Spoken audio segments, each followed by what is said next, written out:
In 1994, we started work on the first Matthew 25 house in Worcester at 52 Queen Street. And it's a duplex. It was built in 1863 as a duplex. And at the time, each family had a 3-story townhouse. The house is huge. And what we were able to do with it is on each side of the house, we have a 2-bedroom and a 4-bedroom apartment. So there are 4 units at the site. In the spring of 1995, we were coming very close to finishing the project.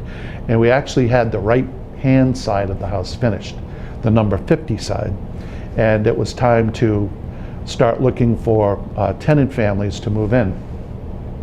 I was working with Matthew 25 full-time during that year.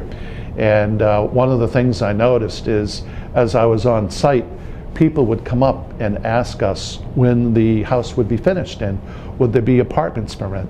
And I said, well, we expect to be finished sometime, in the spring of '95, maybe the summer. And I'd be happy to take down your information and I'll get in touch with you when it's time. So what ended up happening is I had a list of people who were interested. All of them lived in substandard or inadequate housing, and they were looking for a better situation for themselves and their families.